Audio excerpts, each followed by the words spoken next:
Aujourd'hui, je vous amène avec moi dans la forêt.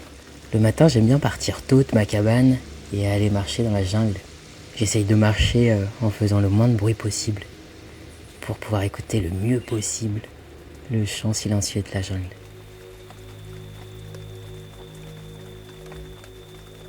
Ce que j'aime bien faire, c'est mettre toute mon attention sur la plante de mes pieds pour bien ressentir la terre en dessous moi, pour ressentir vraiment sa connexion et sa guérison aussi.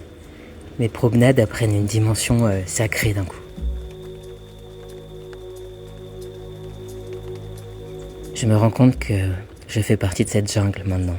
Je suis un habitant comme les autres, comme ce petit papillon, comme la fourmi, comme le singe, comme le jaguar, comme l'arbre et la fleur. Ça fait déjà 6 mois que je vis ici et j'ai l'impression d'avoir déjà tellement changé. Mes sens se sont tellement aiguisés. Alors déjà l'odorat, c'est un truc de fou tout ce que je sens. Et parfois ça me dépasse tellement, j'ai l'impression d'être un animal. Ma vue aussi s'est améliorée, je porte plus de lunettes. Je pense que c'est dû au fait que je passe beaucoup moins de temps devant les écrans aussi. Je suis en train de réaliser aussi que mon corps a beaucoup changé. Mon ressenti dans mon corps, il est devenu comme une sorte de canal de communication. Avec les énergies, avec les esprits. J'ai appris à observer ici. À observer un arbre, à observer un chien. Et à recevoir des enseignements de toute chose qui vit. Par exemple, un chien m'a appris ce que c'était l'instant présent, la profondeur dans l'instant présent. En observant un arbre, j'ai appris l'importance de la flexibilité de l'esprit. Un arbre rigide et sec, il casse et il meurt. J'ai aussi appris grâce à l'arbre l'importance des racines, de savoir d'où on vient, de la connexion à ses origines.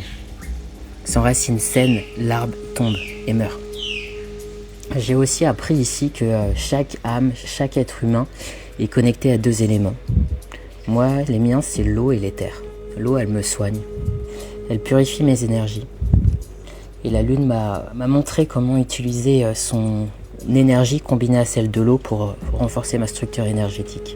Mes cheveux, eux, ils m'ont appris qu'il fallait prendre soin d'eux, parce que ce sont mes antennes. Ce sont notamment grâce à eux que je peux connecter avec les mondes subtils. J'ai aussi appris avec la nuit. Elle m'a enseigné la confiance en elle. La nuit, elle est infinie, elle est calme, elle est douce. Elle m'a montré ce que c'est le repos véritable. Et ce que ça signifie véritablement prendre son temps. J'ai aussi appris que les mots sont de la magie blanche, de la magie noire aussi, s'ils sont mal utilisés. Et qu'ils influencent vraiment le champ énergétique de ceux qui les écoutent. J'ai aussi appris que le pardon est un acte de courage et de noblesse qui guérit dans toutes les directions. Je vis une vie extrêmement simple ici. Et cette simplicité, elle m'a appris beaucoup de choses. Et notamment que la joie, elle vient vraiment de l'intérieur.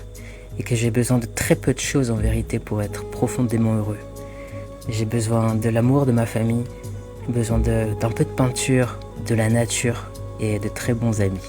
Je pensais être venu ici pour apprendre avec un maître, avec un chaman.